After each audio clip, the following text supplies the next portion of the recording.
Quero super agradecer a Stephanie, baixista da banda Belari, por ter topado de trocar uma ideia aqui com a gente. A banda Belari é da cidade de Embu das Artes, é uma banda oi antifascista e ela é composta por 4 membros, 2 dos quais são mulheres. Essa banda eu a conheci num festival, o primeiro festival antifascista do MTST, que rolou em Taboão da Serra, no Jardim Salete, no Casarão da Luta, que é uma ocupação do próprio MTST. Uma pergunta que eu gostaria de fazer, a primeira pergunta para a Stephanie Rocha, é um pouquinho sobre ela, um pouquinho sobre a banda e também um pouco sobre essa cena de contracultura ou underground, alternativa, como queiram, né? Do que é a cultura oi, sharp, hash, que é bastante desconhecida e às vezes até polemizada, digamos assim. Então eu sei que as histórias são muitas e são longas, né? Mas em linhas gerais, assim, resumidamente. Valeu, Stephanie, muito obrigado. É com você agora. Olá a todas e todos os trabalhadores e trabalhadoras que nos ouvem. Primeiro agradeço o convite do Taboão na Taboa e do Vladimir, né, pelo espaço aí para expressar um pouquinho aí sobre os meus posicionamentos políticos e também um pouco das minhas sínteses a respeito da luta de classes, né, e a interface dessa luta com a banda Belari. Bom, para mim e para Belari, com certeza, é uma enorme satisfação poder somar em espaços como estes, né, que procuram, de alguma maneira, socializar as ideias e as vivências da luta geral dos e das trabalhadoras. Então, bom, é sempre difícil, né, falar sobre a gente, mas eu acho que, antes de mais nada, eu sou uma mulher, né, trabalhadora, filha de uma empregada doméstica e de um jardineiro, que em meados da década de 90 se envolveram na luta por moradia na cidade de Itapevi, extremo oeste da região metropolitana de São Paulo. Então, portanto, eu sou uma trabalhadora que, assim como tantos outros, também vive as explorações cotidianas do mundo do trabalho, né? Eu vendo a minha força de trabalho como assistente social, né? Ou seja, por enquanto, ainda sou absorvida no processo produtivo, né? E sou, como tantos outros trabalhadores, útil de alguma maneira ao capital, e eu venho do meu trabalho intelectual, né? Mas eu deixo de ser tão útil ao capital quando eu tento resistir diariamente na produção das correlações de forças contrárias a qualquer forma de retirada de direitos e de conquistas dos e das trabalhadoras. Então eu sou uma pessoa que leva assim muito a sério a luta de classes, né? Porque é quase que hereditário o dever de mudar essa realidade indesejável, né? Então é nessa realidade indesejável que não se acessa com dignidade a moradia, que não se acessa com dignidade a saúde, a educação, a alimentação, entre tantos outros direitos. Então assim, posso dizer que eu vivi aí, né, a fome, a violência, eu vivi a falta de acesso à moradia, o preconceito de classe, a insuficiência de renda, né, o machismo. E enquanto trabalhadora e assistente social, por ter vivido essas expressões da questão social em determinados momentos da minha vida, eu procuro fazer do meu trabalho, mas não só nele, né, um espaço de enfrentamento a tudo isso. Então, minha perspectiva enquanto sujeito, né, enquanto pessoa, enquanto trabalhadora, de que modo eu posso construir e compor a luta geral dos trabalhadores e das trabalhadoras. Então, eu sempre me faço essa pergunta nos espaços que eu procuro ocupar e a partir disso eu procuro me inserir nesses espaços, tendo aí voz e vez nos processos decisórios, né? Ou seja, nos processos de decisões que, querendo ou não, impactam na nossa vida enquanto trabalhadores. Em relação à banda, né, a respeito da Belari, a história também é bastante antiga, né?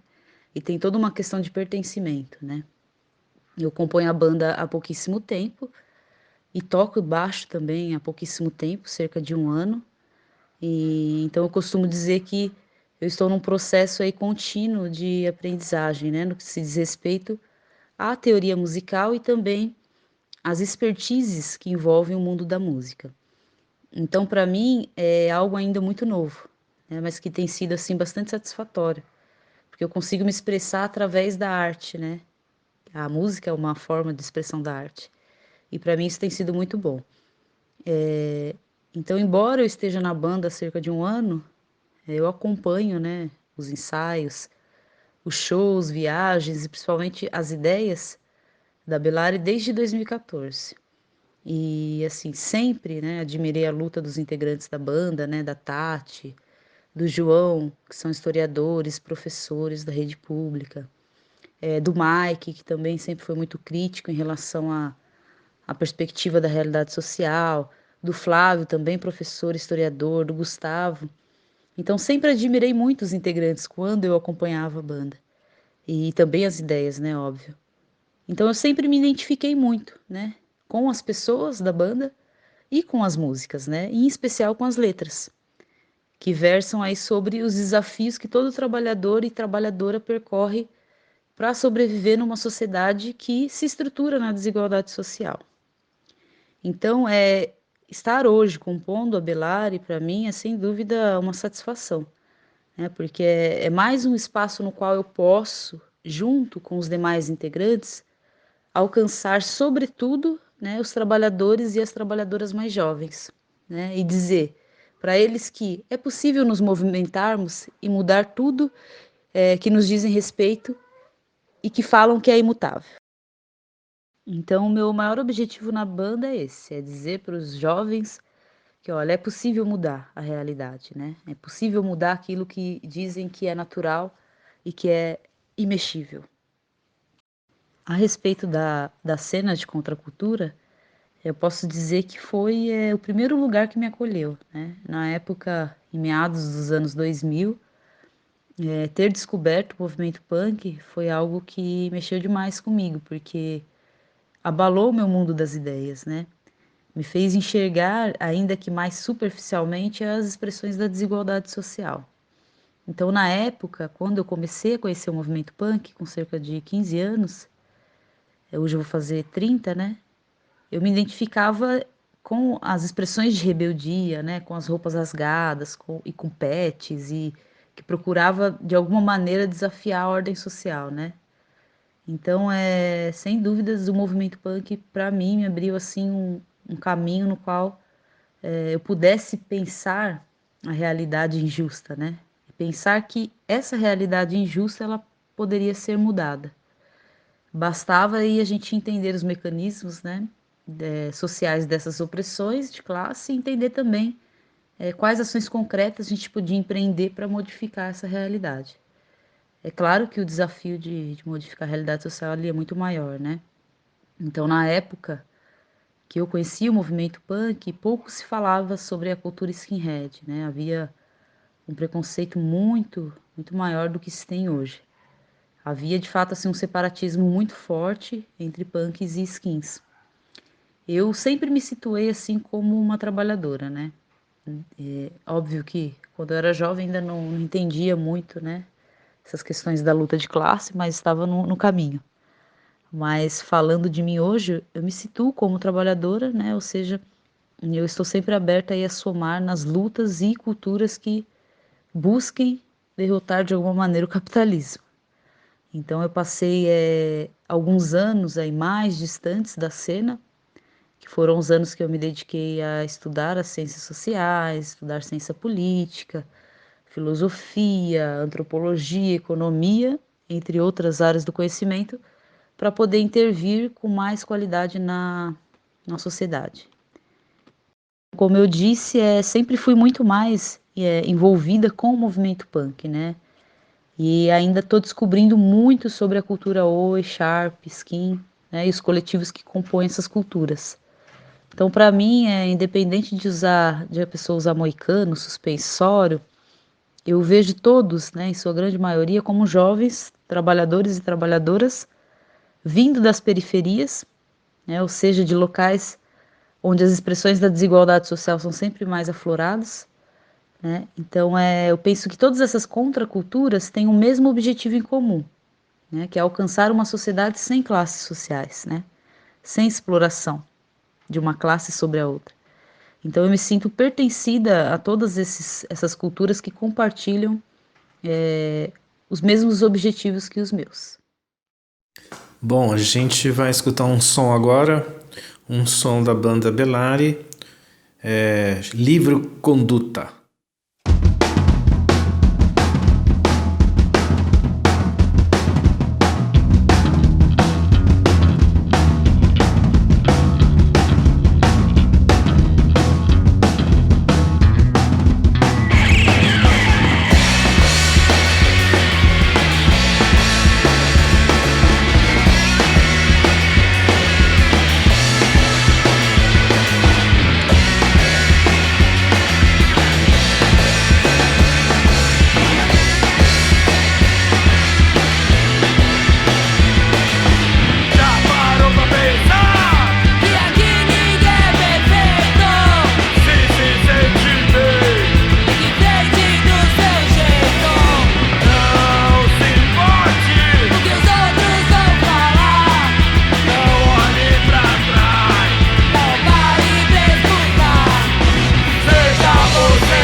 Legal, Stephanie, bem legais as suas colocações. Eu só queria lembrar que por motivos pandêmicos, né, a gente faz essa entrevista de forma virtual. A gente combinou de que as respostas fossem por meio de aplicativo de mensagem. Pelo menos nesse momento. Por lives, a gente pensou em fazer, mas eu acho melhor que, se perdurar a pandemia, né, e a necessidade de manter o afastamento social, a gente fazer uma live com a banda toda, porque a minha primeira ideia era de que fizesse uma entrevista captada por vídeo, assim, num ensaio da banda, com todo mundo falando um pouco, como eu já fiz em outras oportunidades, com bandas punks e até com o próprio escritor, jornalista, dramaturgo, um querido amigo Antônio Bivar, que veio numa faculdade de Taboão falar sobre o movimento punk, né? Para quem não sabe, o Antônio Bivar foi um dos organizadores, coordenadores e idealizadores do primeiro festival punk, o Começo do Fim do Mundo, que ocorreu ali no Sesc Fábrica Pompeia, em 1982. Eu vou deixar os links vão ficar disponíveis nas descrições e vai ser um prazer que vocês acessem ali para ver. Eu vou deixar no Instagram também, vai estar tudo disponível para quem quiser dar uma olhadinha, né? Por último, só como uma observação, eu gostaria que a Stephanie ficasse à vontade, né, de responder as perguntas no tempo que ela ache necessário. Até pelos acúmulos que a Stephanie tem, né, e por esse espaço que a gente acabou construindo, ser um lugar de reflexão mais profunda, na boa, tranquila, né? Bom, desculpa aí, falei demais. E agora, enfim, a segunda pergunta. Stephanie, saindo um pouco da música para falar sobre a sua área de formação e atuação profissional, você viu também uma matéria, a gente estava comentando, uma matéria da Ponte Jornalismo, é um veículo especializado em segurança pública e direitos humanos, né? Sobre o descaso em relação aos trabalhadores da assistência social no combate à pandemia. Você poderia falar um pouco, sei que é um tema complexo, né? Sobre a importância do trabalho dos assistentes sociais no combate ao Covid-19 e, pelo menos em linhas gerais, né? Para falar um pouco o que é essa política pública da sua área profissional, né? Às vezes se fala de assistência social e se cai em lugares comuns, né? E é uma questão mais interessante de se colocar, enfim. Depois, no terceiro bloco, eu vou retomar também a questão da banda, relacionando um pouco com esse momento de ascensão do fascismo tupiniquim, mas no momento é isso aí. É com você, Stephanie, valeu. Bom, eu sou graduada em Serviço Social, né, especialista em políticas públicas e mestre em Serviço Social recentemente. Sempre enxerguei o mundo acadêmico, né, como um espaço no qual a luta de classes ela é muito acirrada, né? Então, dentro do mundo acadêmico há uma disputa, né, pela produção científica entre as classes sociais, né? Não generalizando, mas vemos muitos teóricos aí falando sobre questões afetas aos trabalhadores, sem viver no chão dessas realidades, né? Ou seja, vemos muitas pessoas falando de miséria e de desigualdade, sem nunca ter passado por isso, né? Claro que não há aí um não reconhecimento da importância das bases teóricas, né? Mas os trabalhadores e as trabalhadoras não podem ficar alheios, né, ao mundo científico, né? E ao campo acadêmico, porque a gente precisa de alguma maneira ocupar esses espaços e tornar a universidade e o acesso ao ensino superior e pesquisa mais democrático, né? Ou seja, para que de fato os trabalhadores das periferias, né, possam acessá-lo e disputar o campo do conhecimento, é preciso que a gente se faça presente nesses locais também. Então, entendo que a gente precisa do conhecimento, né, criado pela e para a classe trabalhadora, né, um conhecimento revolucionário que venha descrever nossa realidade de vida, né, nossas estratégias de luta e que de alguma maneira mude a configuração do ensino superior no Brasil e do acesso ao ensino superior no Brasil. Então, eu sempre ocupei, né, tentei ocupar esses espaços acadêmicos com essa perspectiva. Não é fácil ocupar esses espaços porque há o preconceito de classe, há um preconceito de gênero, né? Mas eu entendo que resistir e produzir conhecimento é fundamental. Então, o serviço social, ele é uma profissão que é inscrita na divisão social do trabalho, ele faz parte do ramo das ciências sociais aplicadas, e a formação, graduação, tem média de duração de aproximadamente 4 anos.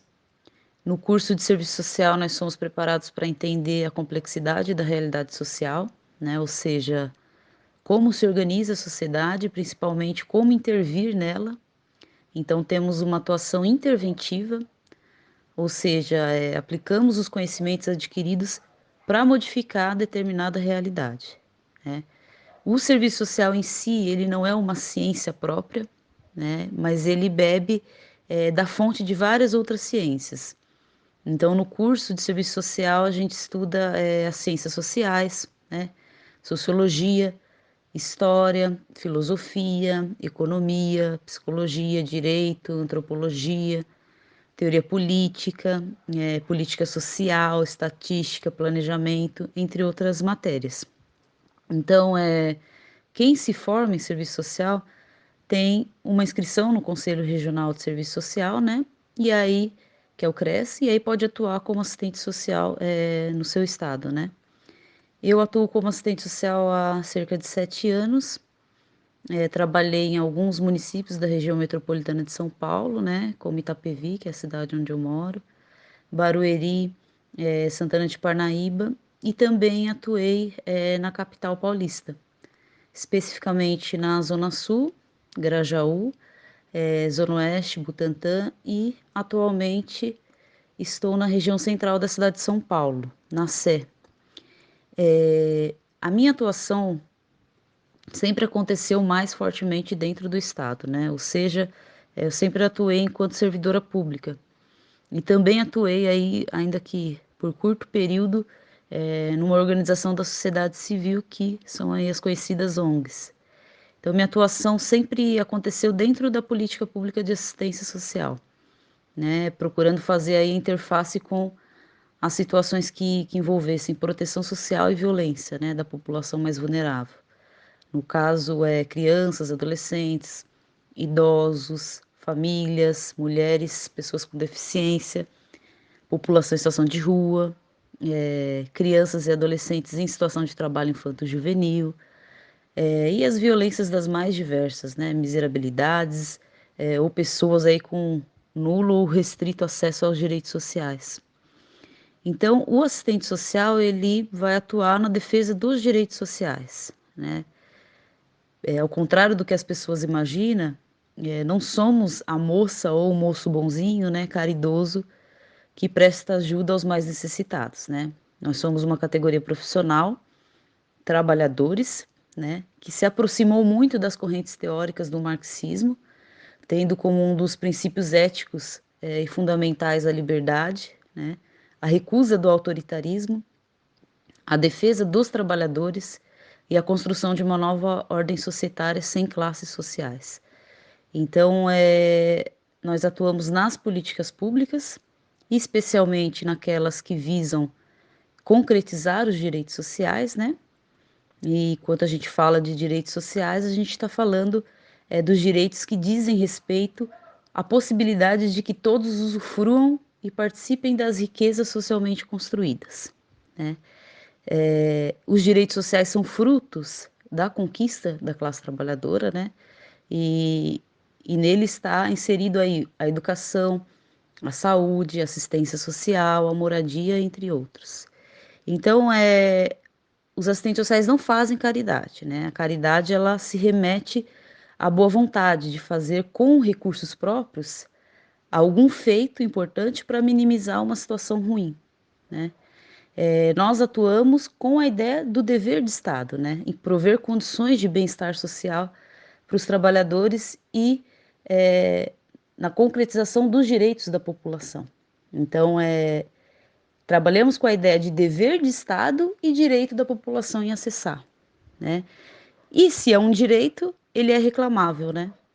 A ajuda em si, ela não é reclamável, ela é aceita porque partiu da boa vontade e não de um dever estatal, né? Então eu aceito a ajuda porque foi de boa vontade. Agora não, quando é um dever de Estado, eu tenho o direito de participar, de reclamar sobre esse direito, de buscar aperfeiçoamento, né?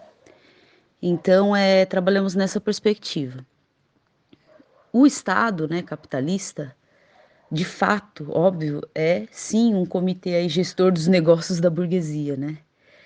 Vemos constantemente que está havendo um assalto, né, ao fundo público, ou seja, está acontecendo um assalto da riqueza que é proveniente dos nossos impostos, que deveriam ser aplicadas nas políticas públicas e sociais. Então, esse assalto dessa riqueza, ele acontece justamente para haver uma transferência do fundo público para os bancos e para os grandes empresários, né? Então, o Estado, ele está tomado pelos interesses burgueses. Porém, contudo, todavia, esse mesmo Estado capitalista, ele não é, por si só, um local harmônico, né? Ele não é um local passivo, né? Ele é sim um campo de disputas, né? Então, nesse espaço convive tanto os interesses dos capitalistas quanto dos trabalhadores. Então, no interior do Estado, há uma disputa pelo papel ideológico que ele vai desempenhar e também pelo fundo público.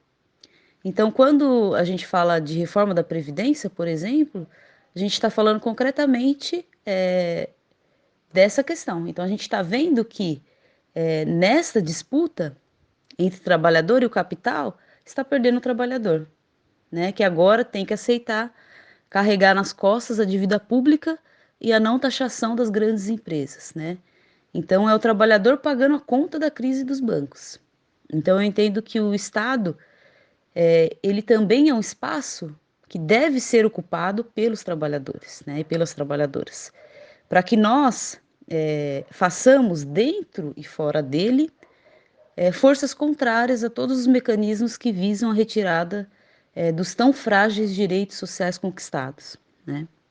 Então, precisamos estar lá e também fora, óbvio, mas também dentro para dizer: não aceitamos a reforma da Previdência, não aceitamos a escola sem partido, não queremos a reforma trabalhista, não aceitamos a PEC do fim do mundo, não aceitamos o desmonte do SUS. Mas dizer, óbvio, não basta, né? A gente precisa, de alguma maneira, agir, né? Retirando do capital seu principal mecanismo de acumulação.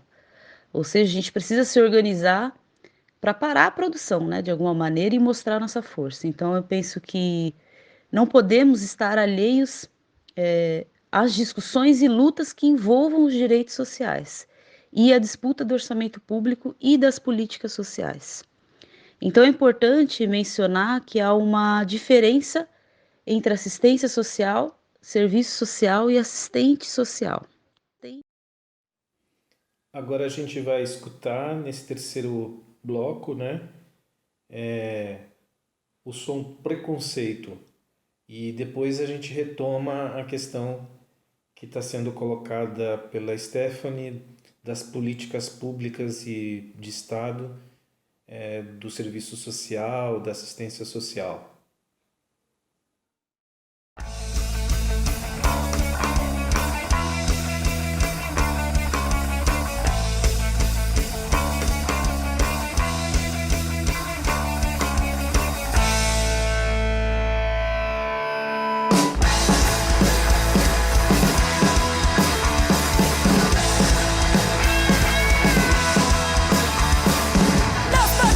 Tranquilo pela sua, vai que já gosta por conta da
O serviço social, por exemplo, ele é uma profissão de ensino superior, né?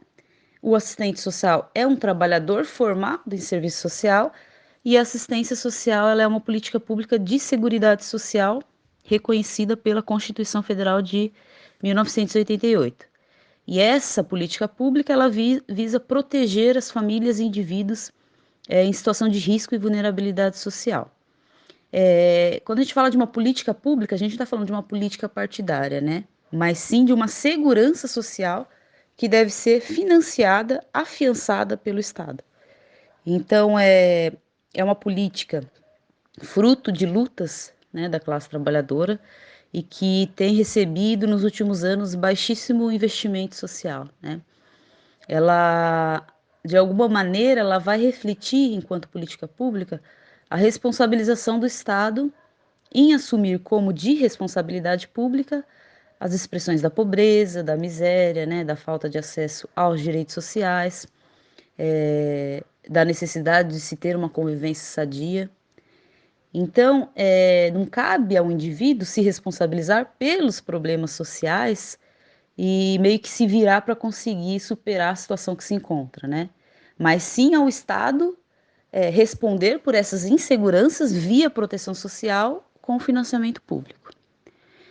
Então, o assistente social ele pode atuar em diversas políticas sociais, né? Ele pode atuar na educação, ele pode atuar na saúde, na assistência social, na habitação, na área jurídica. Aonde tiver intervenção do Estado, o assistente social ele pode atuar. Então, nós atuamos, sim, em serviços considerados essenciais durante a pandemia do coronavírus, né? E temos estado aí na linha de frente de muitas situações, especialmente os assistentes sociais que trabalham em serviços de saúde e de assistência social, né? A assistência social, enquanto política pública, ela foi considerada essencial durante a pandemia.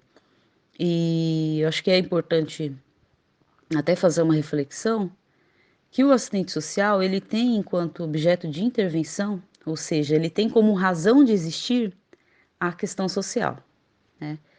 A questão social ela é justamente a contradição entre o capital versus trabalho. Ou seja, exemplificando melhor, trata-se de uma contradição, né? Porque na medida em que nós, trabalhadores, só conseguimos produzir, ou seja, a gente transforma a natureza em bens e serviços necessários para a nossa sobrevivência coletivamente. Então a gente só consegue produzir juntos, né? No processo produtivo, a gente atua em cooperação com outros trabalhadores, por isso o trabalho ele é coletivo. Mas, apesar do trabalho ser coletivo, o resultado que se gera dessa produção, que são os bens, né, e riquezas, não é apropriado também de forma coletiva, né? Mas sim expropriado por uma pequena parcela de pessoas, que é a classe capitalista, né, que nos explora. Então, essa contradição capital-trabalho, né, ou seja, a produção é coletiva, fazemos juntos, em cooperação, mas o usufruto dessas riquezas não é coletivo, né, ele é restrito. Então, essa contradição capital-trabalho é o objeto de intervenção e de estudo do assistente social, né, porque é dessa contradição que nascem as expressões da questão social, ou seja, né, aí a desigualdade social, a fome, a pobreza, né, o sem-teto, o trabalhador não absorvido pelo mercado, enfim, as violências que atingem a camada de trabalhadores e trabalhadoras. Então, a atuação do assistente social em serviços essenciais durante a pandemia da Covid-19 é extremamente importante porque a gente vai atuar diretamente com os e as trabalhadoras que estão mais suscetíveis a contrair o vírus, né? Seja porque não acessam uma alimentação adequada, seja porque tem sua saúde comprometida devido ao histórico de violações de direitos, seja porque não tem casa para fazer isolamento social, né? Então a gente fala do ambulante, a gente fala das crianças e dos adultos, idosos em situação de rua, enfim, dos invisíveis, né, para a sociedade. Então, nossa atuação durante a pandemia está voltada aí para alguns grandes aspectos, né? Eu acho que, primeiro, a luta pela ampliação do financiamento público em políticas sociais, né? Especialmente no Sistema Único de Saúde, e também pela ampliação e concretização do financiamento na ciência, né? Então, a pesquisa ela tem um papel muito importante, né, na nossa sociedade. Eu defendo completamente a pesquisa e a ciência. Então, nossa intervenção ela tem que acontecer de maneira aí a possibilitar a concretização dos direitos sociais da população que a gente atende. Obviamente que, se tratando de uma profissão que atua na linha de frente com a população mais vulnerável, sabemos e também percebemos, né, quem o coronavírus está matando. Então, o coronavírus ele chega mais rápido nas periferias, né, ou seja, nos extremos da cidade de São Paulo e de outras regiões, né, periféricas, nos bairros periféricos da região central. E sim, repito mais uma vez que há muita expressão da periferia no centro da cidade. Então, a desigualdade social ela acabou se tornando um termômetro para definir os grupos de riscos do Covid-19. Ou seja, se a gente pensar um idoso que vive no Morumbi e tem acesso à saúde de qualidade, apesar de ser considerado grupo de risco, ele tem maiores chances de sobreviver, caso esteja com o Covid-19, se a gente comparar a um jovem que reside nos extremos, né, da capital paulista, por exemplo, sem moradia, né, sem alimentação adequada, sem saneamento básico, sem acesso adequado à saúde. Então, é com essa população que a gente atua e temos sim vivenciado um cenário de completo desrespeito, né, aos trabalhadores essenciais, especialmente no que se refere à falta de equipamentos de proteção individual, que são os EPIs, que são máscaras, luvas e equipamentos necessários para atuar junto à população e evitar o aumento do contágio do Covid-19. Vemos aí propostas de redução e congelamento de salários de profissionais de serviços essenciais, né, completa desvalorização mesmo com a coisa pública, que neste momento é essencial para evitar que aumente ainda mais as mortes por coronavírus no país. Entendo que é preciso reagirmos, né? Eu sei que muitos trabalhadores e trabalhadoras, apesar das péssimas condições de trabalho, têm se organizado, né, em coletivos, em sindicatos, em movimentos e partidos, para exigir melhores condições de trabalho e valorização, né? Mas, infelizmente, muitos de nós estamos morrendo.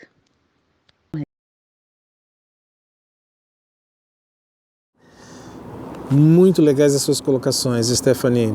De antemão, agora nesse quarto e último bloco, eu quero agradecer muito a sua participação, você ter topado o convite e ter respondido de uma forma tão dedicada, né? Pô, ceder um pouco do seu tempo, enfim. Agora eu gostaria de retomar um pouco a questão da banda Belari, né? Segundo você falou, a banda começa em 2014 e você acompanha boa parte dessa trajetória da banda até hoje, até recentemente ter se tornado baixista da banda, né? E eu gostaria que você falasse um pouco mais do papel da banda nesse momento que a gente vive. Muitos falam protofascismo. Ao meu ver, a gente vive o fascismo consumado em todos os seus elementos fundantes. Chega a ser algo surreal, bizarro que a gente está vivendo no país, né? Então a banda ela tá inserida nesse papel, tem uma postura extremamente política, combativa. E você poderia me falar um pouco mais sobre essa inserção da banda nesse momento, né? Ou se você quiser fazer uma trajetória de lá para cá, se o que mudou, enfim. E para finalizar, você falar os contatos da banda, os seus contatos, porventura, de algum projeto que você esteja desenvolvendo. Enfim, fique à vontade, esse último bloco é totalmente seu. A gente vai encerrar com a última música da banda aqui no programa, né? E a todos os ouvintes aí, muito obrigado de vocês terem chegado até aqui. Um programa longo, mas eu tenho certeza que bastante produtivo para botar a gente para pensar, trazendo pessoas tão legais como a Stephanie Rocha. Um grande abraço a todos. Stephanie, é com você. Valeu. Eu que agradeço, Vladimir, novamente, né, a possibilidade aí da minha participação. E desde já me coloco à disposição, né, para amadurecer essas ideias. Já que tudo que foi dito aqui são algumas aproximações, né, nunca verdades absolutas, até porque elas não existem. Então, a intenção foi mesmo a de provocar um pouco essa reflexão para quem nos ouve, né? E eu penso que toda troca de ideias é sempre interessante, porque nos faz crescer, né, intelectualmente. Já que, como diria o Gramsci, né, todos nós somos intelectuais, justamente porque todos acumulamos experiências de vida, né, e saberes vividos. Então, para mim é sempre um prazer poder socializar um pouquinho das minhas experiências. Bom, na verdade, a banda Belar ela começa em 2013, né? Ela surge em 2013, e eu que acompanho a banda desde 2014. Se não me falha a memória, né? Porque inclusive esses dias eu estava conversando um pouco com a Tati, que é a guitarrista da banda, e chegamos à conclusão que eu acompanho a banda desde 2013. Então, não estou muito certa da data, sei que foi desde o início, né? Então, desde o início, quando a banda ensaiava em Jandira, que também fica na zona oeste da região metropolitana de São Paulo, na casa do Flávio, o filhote, né? Que foi guitarrista da banda também. Então, todos os finais de semana nos reuníamos lá, né? E se eu não me engano, acho inclusive que o Mosca Negra ensaiou pela primeira vez na casa do Flávio também, num intervalo, eu acho, no meio tempo do ensaio da Belari. Se não me falha a memória, né? Não me recordo muito bem. E o Mosca Negra, para quem não conhece, é uma banda antifascista também, né, de Osasco. Inclusive, um dos membros é também assistente social, o Ed, e a gente até divide alguns espaços de luta, né? Então, pensando um pouco aí no papel da banda, nesse cenário em que vivemos, né, com o fascismo aí consumado, seus elementos fundantes, como foi dito por você, eu entendo que o papel da Belari, assim como tantas outras bandas antifascistas, né, é de extrema importância nesse cenário, porque a ideia é justamente fazer um contraponto ao fascismo que está presente em todos os espaços, né? O fascismo, de fato, está em todos os lugares, né? Ele está nas universidades, ele está na periferia, por vias de repressão da elite, né? Com a população pobre, especialmente os pretos, as pretas e mulheres, está dentro do Estado, né? Sendo, inclusive, dentro do Estado que o fascismo organiza estrategicamente sua forma de agir, né? Então, o fascismo ele está nas ruas, se expressando de muitas formas, por via da polícia, especialmente, né? Dos grupos ultranacionalistas de extrema direita, está inclusive na presidência da República, né? Então é interessante a gente pensar que a estrutura do Estado ela está tomada por partidos políticos fascistas, né? De extrema direita, desde o governo federal até os estados e chegando nos municípios. Então o fascismo ele está, inclusive nas assembleias legislativas, ele está no Senado, ele está nas câmaras municipais, né? Em toda a estrutura de poder. Ou seja, ele está presente no legislativo, ele está presente no judiciário, ele está no executivo. Então, o objetivo ainda continua sendo o mesmo, né? Proteger a todo custo a propriedade privada e esfolar os trabalhadores até o último. Então, penso que as bandas antifascistas sejam punks, sejam skinheads, sejam rap, sejam funk, samba, entre tantos outros gêneros, elas cumprem um papel muito importante, que é o de mobilizar as consciências e, de alguma forma, disputar essas consciências, né? Porque a gente sabe que existem muitos trabalhadores e muitas trabalhadoras que apoiam os governos de extrema direita, né?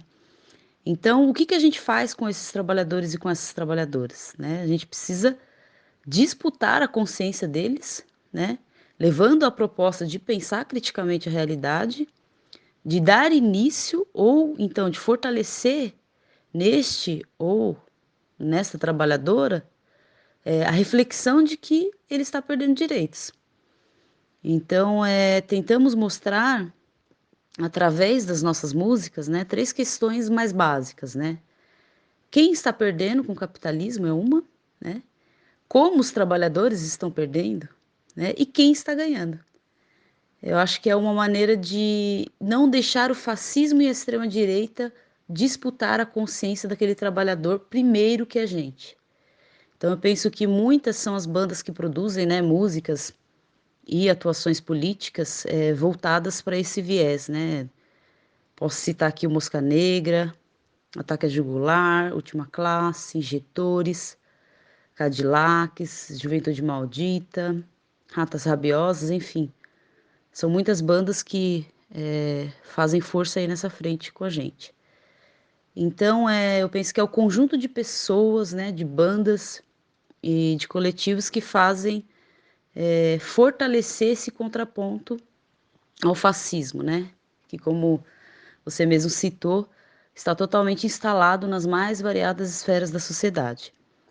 Então, eu entendo que é preciso continuar, né? Agora, mais do que nunca, a entender especialmente como os nossos inimigos planejam a retirada dos nossos direitos, né? Quais são os mecanismos que eles têm utilizado e como podemos, enquanto classe trabalhadora, nos organizar para combater, né, essa retirada de direitos. Porque eu entendo que quando há falência dos direitos humanos, né, e após os direitos sociais, né, quando há falência desses direitos, a gente está falando da falência da vida, né, e da vida da classe trabalhadora, né, do pobre, do explorado, da explorada e da classe que é apartada do acesso às riquezas que ela mesma produz. Então, a Abelari tem, sim, uma postura política e combativa, né? Inclusive, é uma das razões pelas quais eu sinto muita satisfação em compor a banda, porque eu sei que não compõe apenas uma banda, né? Mas sim uma ideia, né? Que é muito maior do que qualquer outra coisa. Então, a banda, a Bellar é um veículo pelo qual entendemos que é possível transmitir nossa ideia e disputar lugar, né, na consciência dos e das trabalhadoras. A música, por exemplo, quando expressada no palco, nos nossos shows, ela é reflexo daquilo que a gente vive, né, daquilo que a gente sente, do nosso ódio de classe e também da nossa solidariedade de classe. Então, é uma produção intelectual que não visa o lucro, muito pelo contrário, né? Abominamos o lucro. E o que move a Belar, ao meu ver, é a vontade de cada um de nós, né? E de todos e todas que nos ouvem e apoiam, inclusive, de provocar mudanças. Então, essa vontade de provocar mudanças e, claro, também de proporcionar um momento para que os trabalhadores possam também se fortalecer e se divertir, né?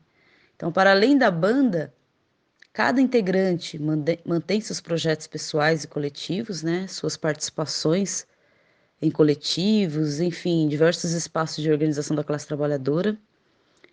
Penso, inclusive, que qualquer trabalhador, por si só, tendo a necessidade de sobreviver numa sociedade capitalista, ele acaba formando sua resistência e luta todos os dias, né? Todos nós, de alguma maneira, vivemos lutas cotidianas, que no âmbito coletivo, elas são as mesmas. Então, entendo que, enquanto trabalhadores, precisamos continuar nos organizando, né? E isso inclui, óbvio, o papel político-pedagógico que devemos exercer aí junto às massas, né, de trabalhadores. E penso que nossa cena Aqui na nossa cena isso não é diferente. Então, precisamos continuar chegando com o nosso recado, né? Com a nossa solidariedade e também com a nossa acolhida. Uma outra consideração interessante é que a Belari sempre teve, né, enquanto membros da banda, professores e professoras, especialmente do ensino público estadual, né? Ou seja, são trabalhadores que estão atuando na efetivação de um dos direitos sociais mais importantes da nossa sociedade, né? E, e às vezes eu penso na Belari como um grupo de educadores, né? Que por acreditar tanto que uma sociedade mais justa e igual é possível, que não é uma utopia, também se faz presente nos palcos e onde mais pudermos colaborar com a luta da classe trabalhadora, né? Eu, inclusive, sou assistente social, mas também sou professora recentemente, e óbvio que o ensino ele não se dá só nas salas de aula, né? O processo de ensino-aprendizagem acontece em todos os lugares. E por que não também em cima dos palcos, né? E então aproveito nesse espaço para dizer que a Belari tem já um disco lançado em 2015, que foi gravado no estúdio Noise Terror, que é o disco Juntos Causaremos a Mudança. Esse disco está disponível no Spotify e também no Bandcamp. Recentemente saímos de uma coletânea chamada Latinoamérica Skinhead, que reúne bandas skinheads da América Latina, né? E aí saímos com uma música nova que chama Grito do Excluído. E muito em breve será lançada também uma coletânea Oi Antifascista, junto com alguns companheiros, né, das bandas Última Classe e Injetores. E também temos mais alguns projetos em andamento nesse ano. Aproveito para dizer que a Belari ela também está nas redes sociais, no Instagram, no Facebook, no YouTube, né? E que para quem quiser conhecer um pouquinho do nosso som e das nossas ideias, será muito bem-vindo. Então acho que é isso. Né? Agradeço mais uma vez o convite, o espaço e me coloco à disposição para quem quiser trocar uma ideia e somar nas lutas.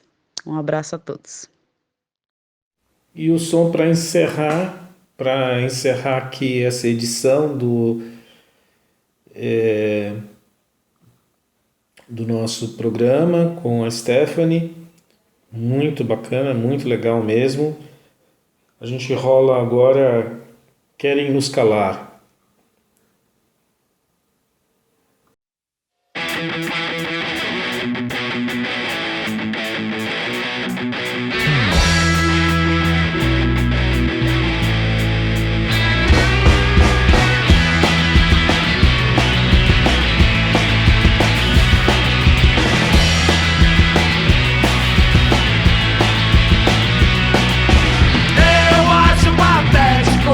Eu falo de superação da areia.